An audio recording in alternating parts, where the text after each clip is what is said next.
Welcome to Travel with Sean. I'm Sean. In this video, we're going to travel around to different cities where the Apostle Paul preached when he visited Greece almost 2,000 years ago, around the year 50 AD. We're going to visit several cities and I will describe what went on and show you some of the sights that he would have seen and explain some of his experiences in these cities.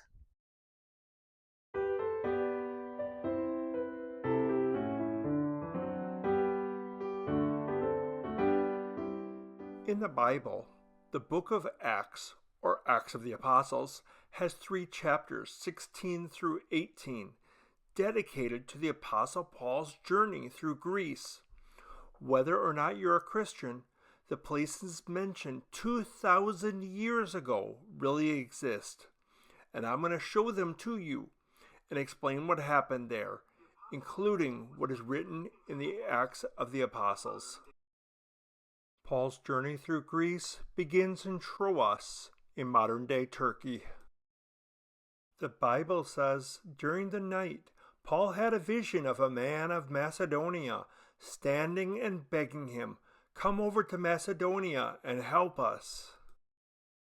Macedonia is a region of Greece that had been its own kingdom under Philip II and Alexander the Great.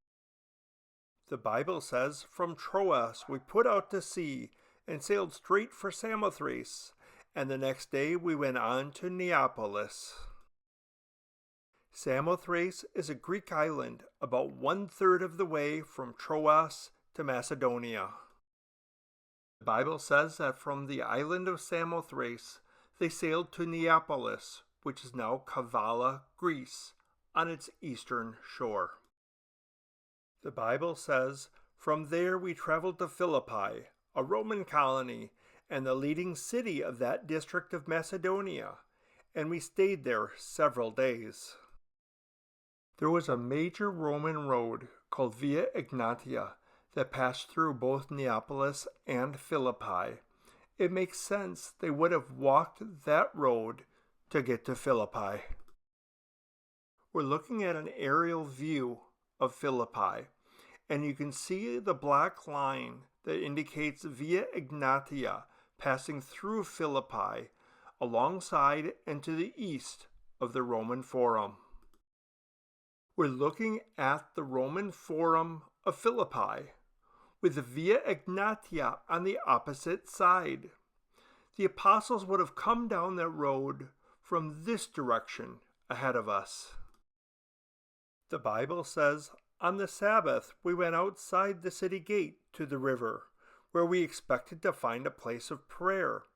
We sat down and began to speak to the women who had gathered there. Standing at the edge of the Roman Forum, the Via Egnatia is on our right, and the northern gate to the river would have been ahead of us beyond the trees. Looking across the Roman Forum, we can see the Via Egnatia ahead of us, and we see that it exits to the north, towards the river, about a half-mile away.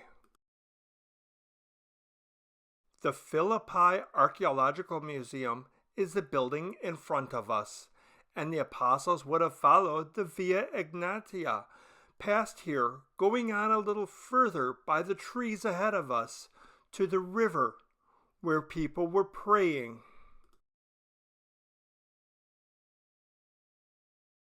The Bible says one of those listening was a woman from the city of Thyatira named Lydia, a dealer in purple cloth. She was a worshiper of God.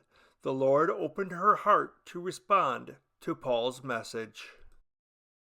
The ancient city of Thyatira is now the modern-day city of Akhisar, Turkey.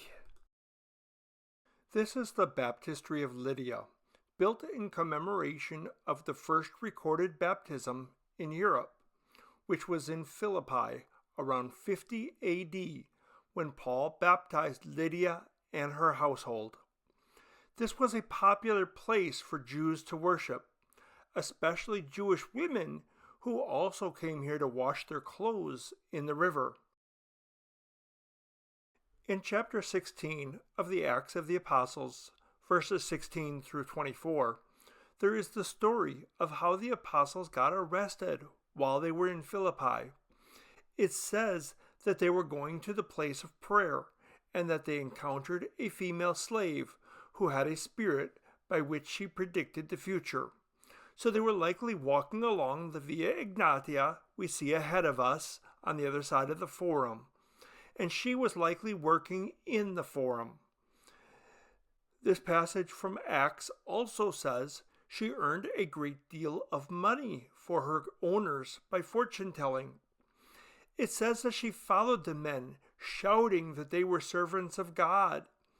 After she did this for several days, Paul became annoyed because this could get them in trouble with the Roman authorities.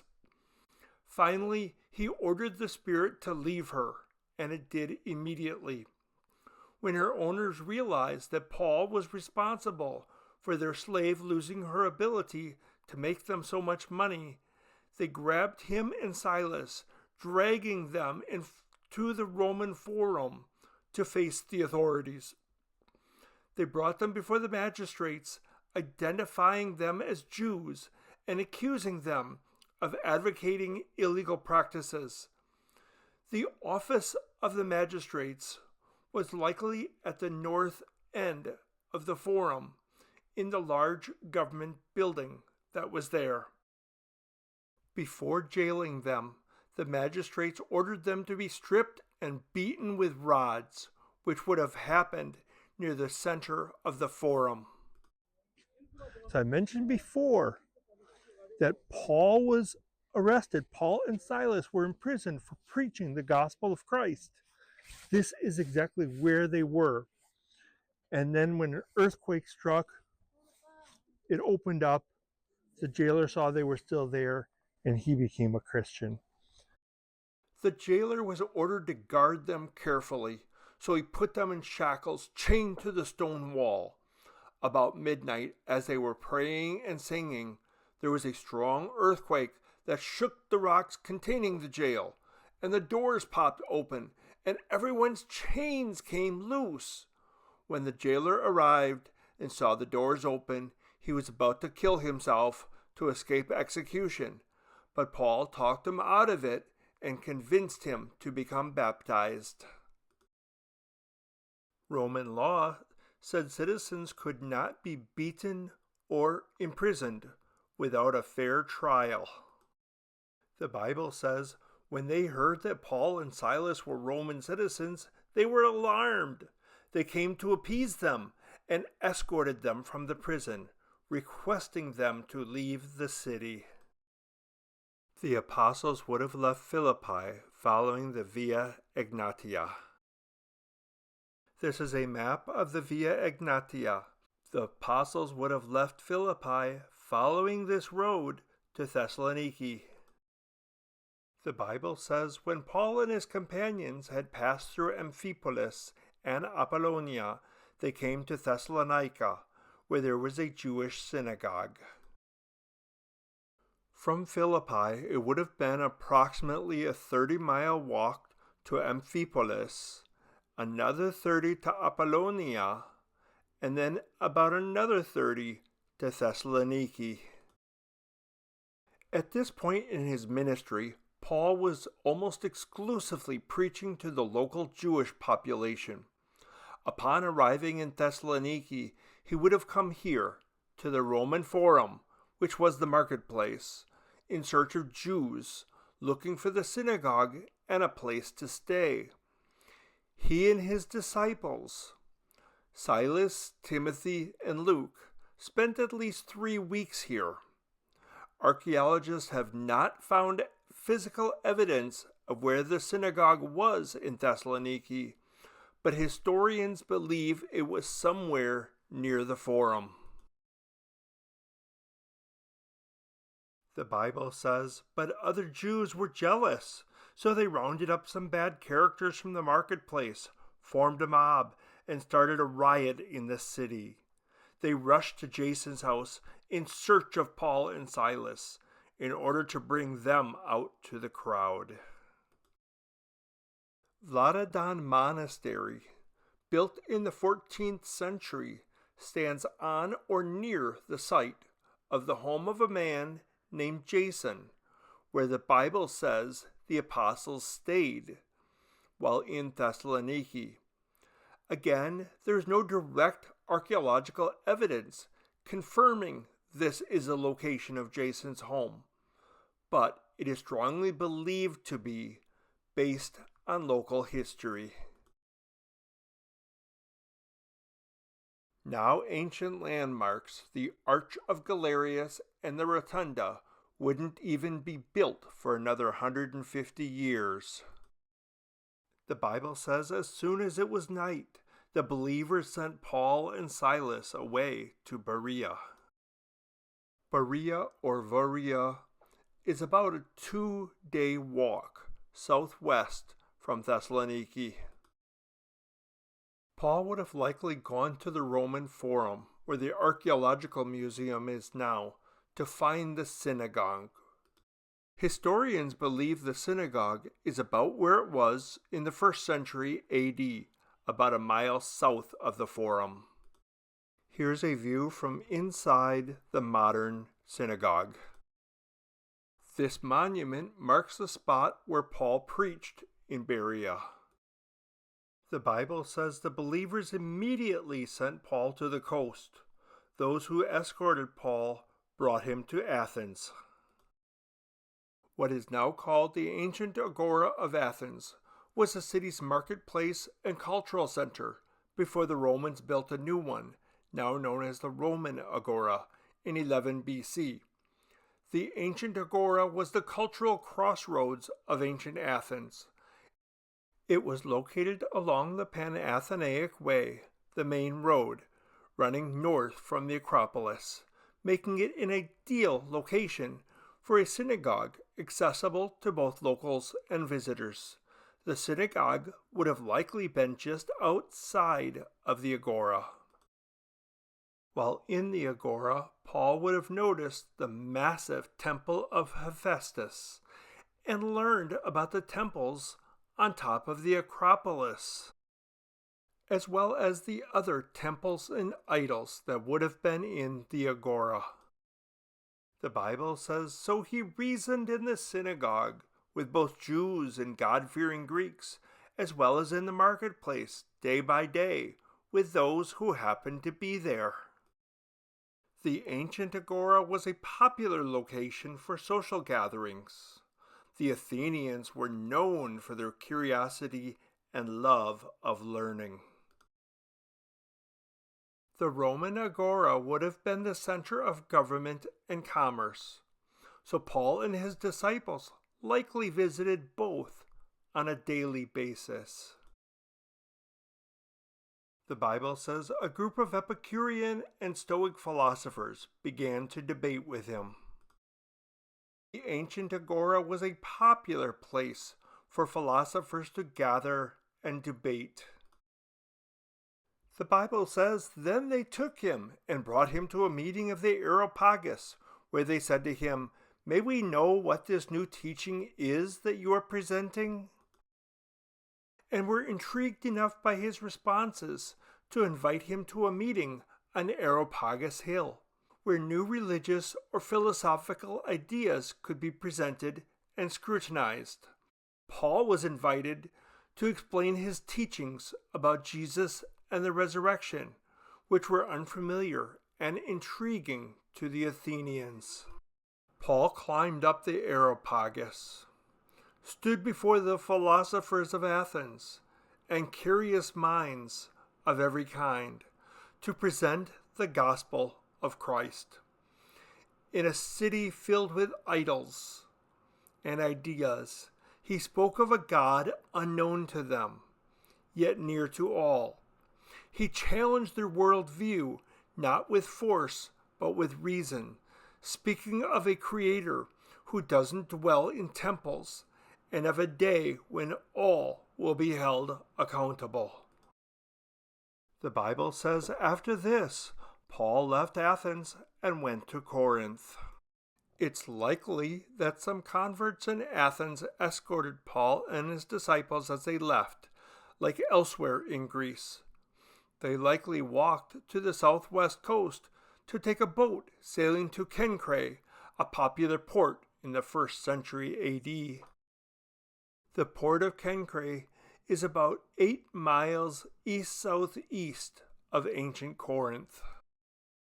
Corinth was a walled city, and the main entrance was at Lycaon Road, the main street leading into the city.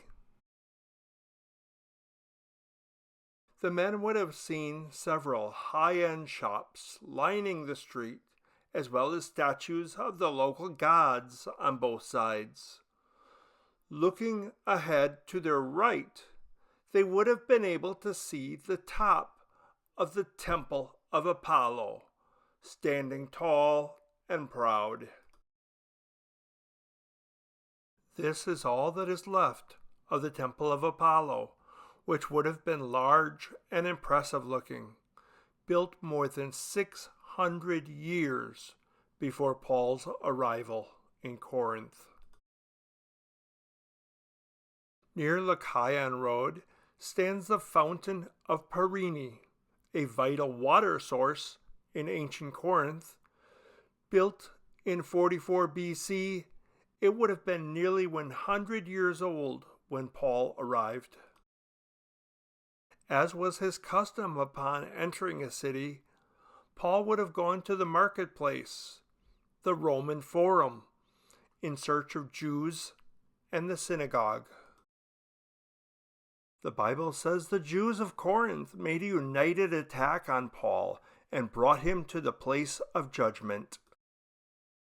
2,000 years ago, when Paul was here, the Temple of Apollo was already almost 600 years old, and the town hall here would have been intact.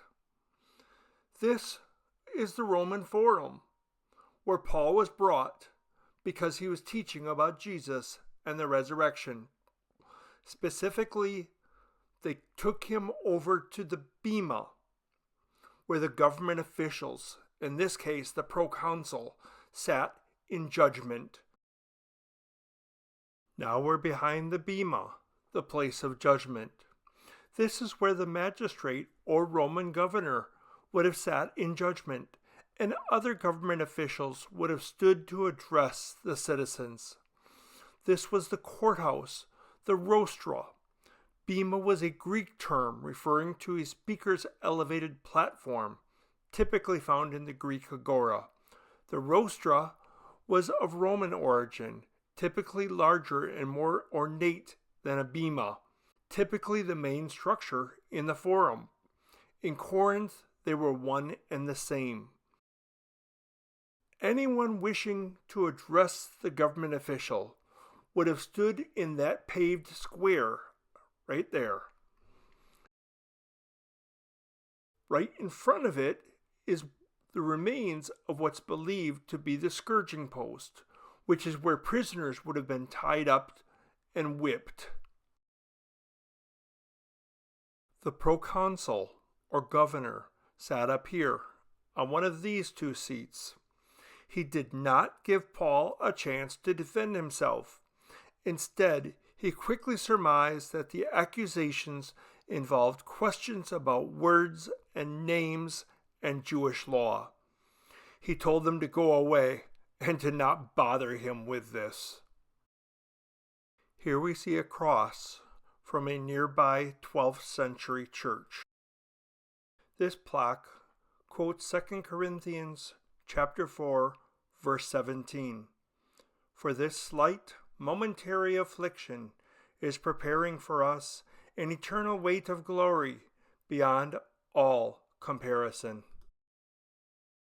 The Bible says Paul stayed on in Corinth for some time. Then he left the brothers and sisters and sailed for Syria, accompanied by Priscilla and Aquila. Before he sailed, he had his hair cut off at Cenchreae because of a vow he had taken. Paul's two new friends, Priscilla and Aquila, accompanied him as they walked 8 miles to the port of Cancre. Upon arriving in Cancre, they would have needed a place to rest and to wait for the next ship sailing to Syria. Local history says they stayed in this house, but we don't know if it was a private residence or if it was a guest house for travelers.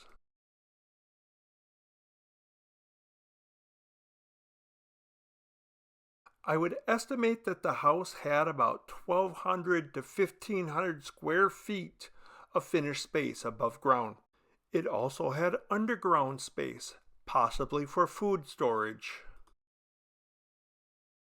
It had several rooms, including heated rooms, a bath, and even a colonnaded courtyard. It also had underground plumbing and what looks like maybe marble pillars. The flooring in this room was made of mosaic, which was expensive.